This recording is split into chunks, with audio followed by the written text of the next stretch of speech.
mayroon akong nabasa na post ni dating Solgen Pilo Hilbay. Talagang magaling din itong si dating Solicitor General Pilo Hilbay. Alam nyo, Bartap na chair ito eh. Si Pilo Hilbay. Sayang nga, hindi na ito nakakabalik sa gobyerno. Tumakbo ito noong eleksyon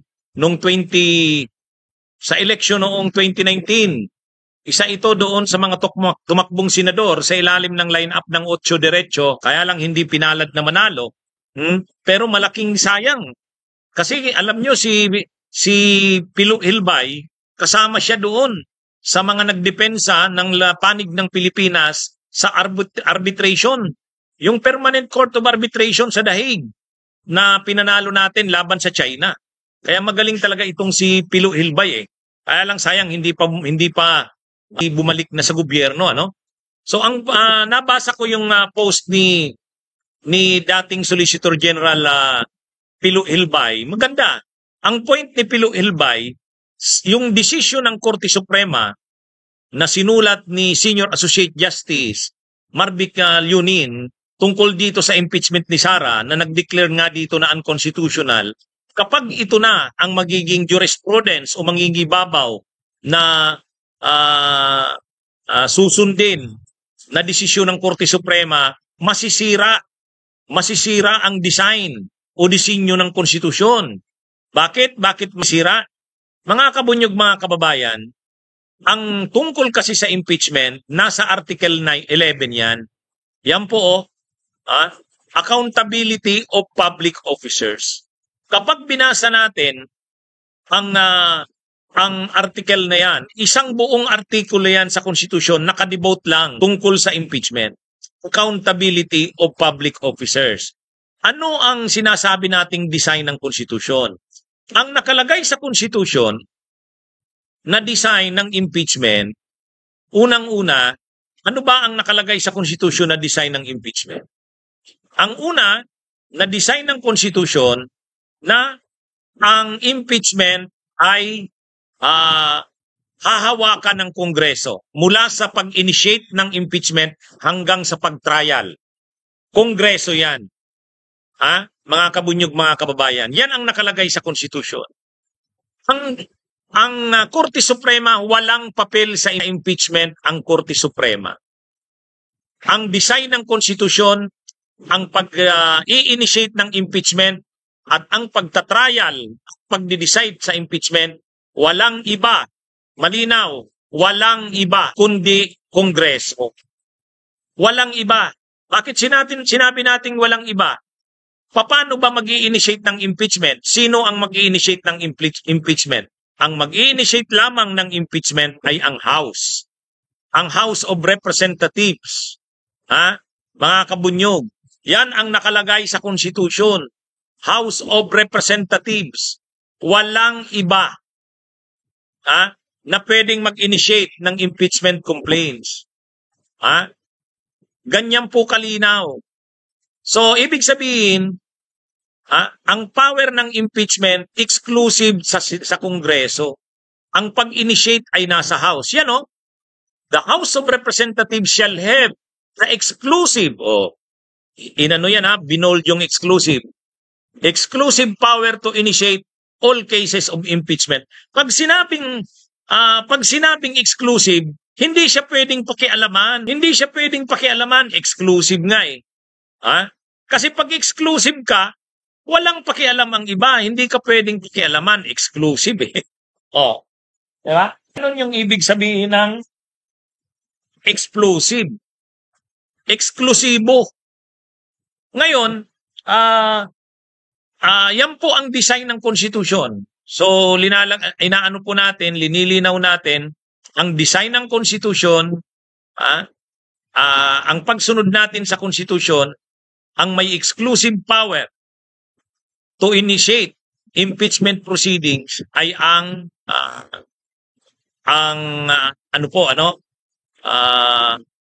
itong House of Representatives. Napakalinaw po niyan. Napakalinaw po ng power na yan ng Kamara. Yan Section 3. Paragraph 1.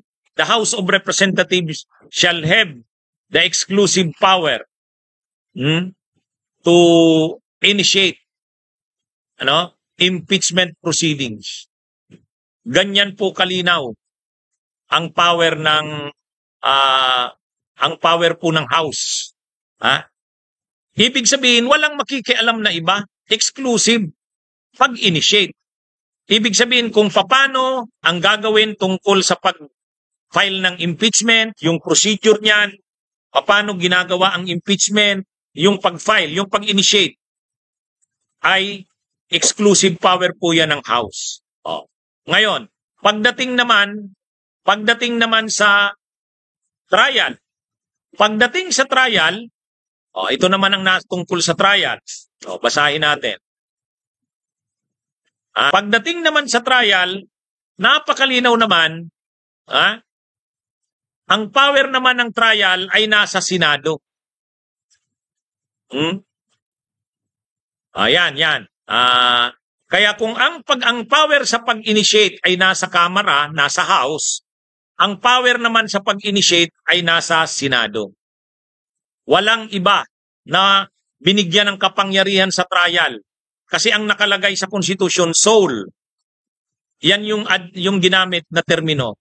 The Senate shall have the sole power to try and decide all cases of impeachment. So pag sinabing sole, siya lang, walang iba. Kahit saan natin basahin sa Article 11, walang sinabi diyan tungkol sa kapangyarihan ng Korte Suprema. Wala po, walang nababanggit, walang papel ang Korte Suprema pagdating sa impeachment. Mga kabunyog, mga kababayan. Mula po sa Section 1 ng Article 11, kahit saan nating basahin yan, wala po ang Korte Supremang papel sa impeachment. Ganyan, no? Yan, Article 11, Accountability of Public Officers. So, kung ganyan ang design ng konstitusyon, na Kongreso talaga ang may power, kung ginawa ngayon ng Korte Suprema, nasa kalagitnaan pa lang ng impeachment, nagsimula na nga ang impeachment Dapat bumalik na sila sa impeachment trial ngayon, pinatay ng Korte Suprema. So, mababago na ngayon yan. Ibig sabihin, lalabas dito, makapangyarihan na ang Korte Suprema. Pwede nang madidesisyon na ang impeachment sa pamamagitan ng pag-interfere o pagpasok ng Korte Suprema. Kaya kumbaga yan ang danger ng desisyon na yan. Nakita niyo mga kabunyog, mga kababayan. Ngayon, saan ba pwedeng pumasok ang Korte Suprema? Pwedeng pumasok ang Korte Suprema pagka may grave abuse of discretion. Ibig sabihin, may magpipetisyon sa Korte Suprema at ang gagamiting argumento ay may grave abuse of discretion. Pero, dyan, pag nag-file ng ganyan, usually ang Supreme Court hindi nakikialam. Sige, ituloy nyo lang yung inyong impeachment. Ituloy nyo yan. Pag-aaralan namin kung ano ba talaga ang grave abuse of discretion dyan.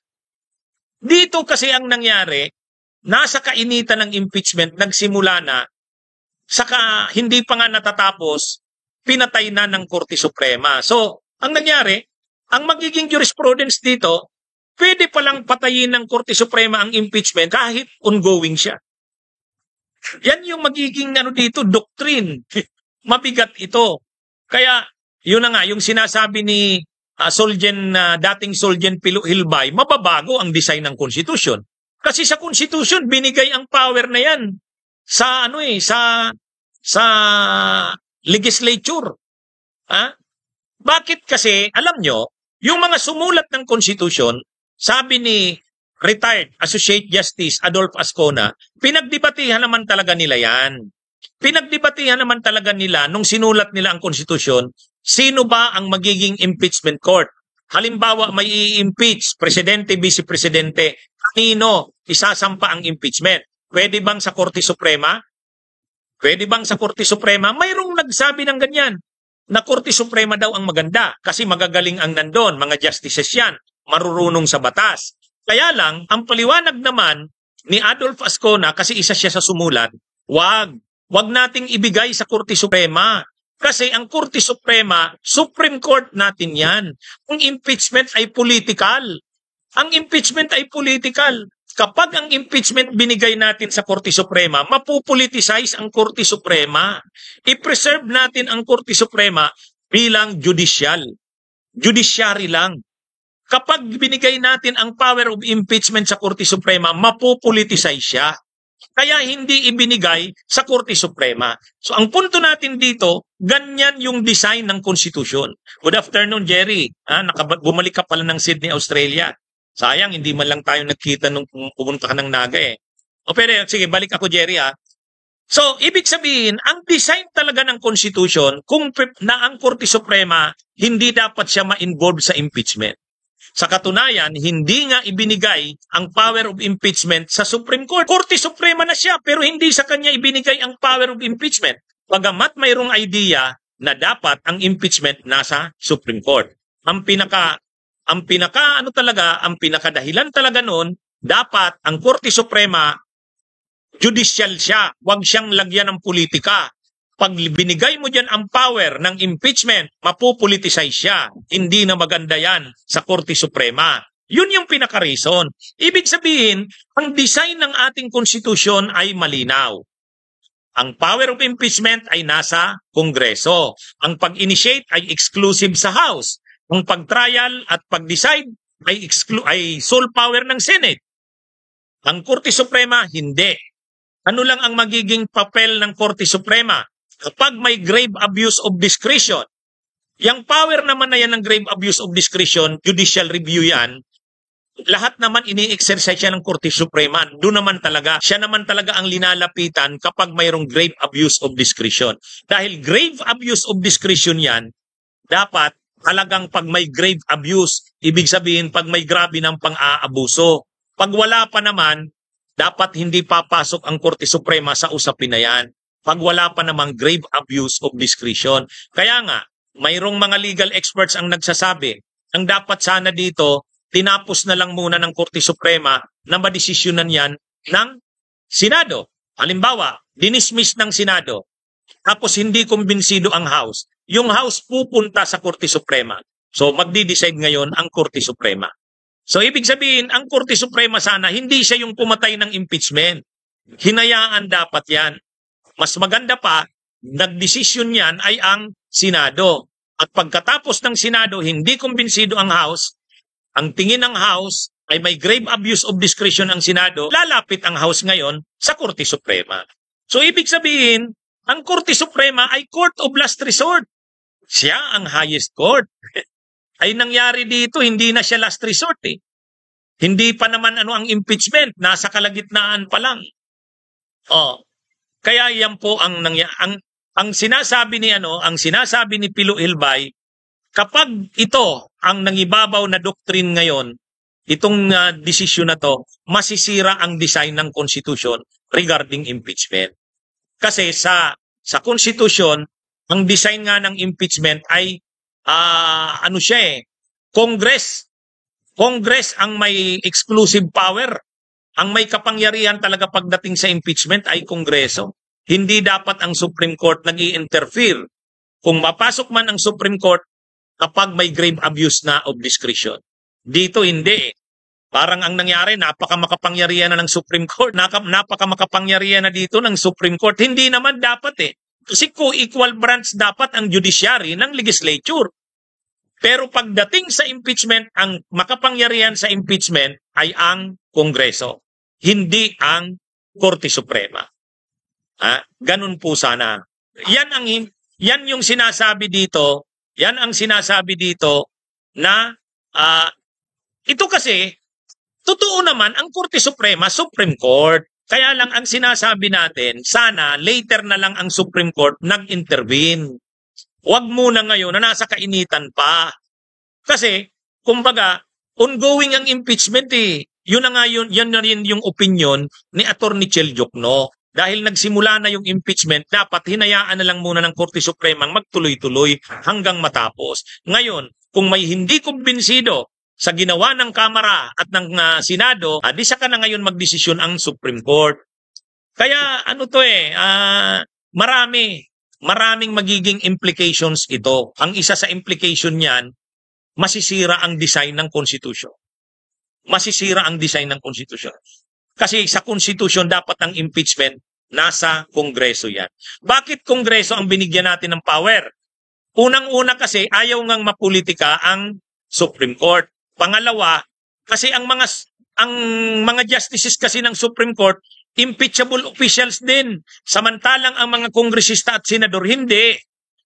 Tandaan natin, justices of the Supreme Court can only be removed from office by impeachment. So bakit sa kanila mo ibibigay ang power of impeachment? Sila nga mismo ay impeachable official. Kaya binigay yan sa House at sa Senate kasi ang House at ang Senate wala siya sa power hindi siya pwedeng ma-impeach. Hindi impeachable official ang House at ang Senate. Pwedeng matanggal ang mga kongresista at senador kahit hindi sa impeachment. Pero ang Korte Suprema, impeachable official. Kaya hindi sila mismo ang mag-trial. Kasi sila mismo impeachable. So yan ang nangyayari ngayon. Ang isa pang dahilan dyan, mas gusto ng sumulat ng konstitusyon, ang magdi-decide sa impeachment ay mga elected ng tao. Ang Supreme Court kasi hindi naman elected. Appointed lang yan. So mas maganda, sabi ng sumulat ng Korte Suprema, tanggalin mo ang presidente, tatanggalin mo ang vice presidente sa impeachment. Dapat ang mag-e-exercise ng power na yan, yung galing sa tao, elected ng tao. Kaya binigayan sa Congress. Yan po ang dahilan. Okay? Okay, mga kabunyog, mga kababayan, magandang araw sa inyong lahat. Bunyog, bunyog, halikan na kasama ka. Bunyog, kapag buklod ay may pag-asa. Luzon, Visayas, Mindanao, isa ang pananaw. Sa bagong Pilipinas ang bunyog isisigaw. Bunyog.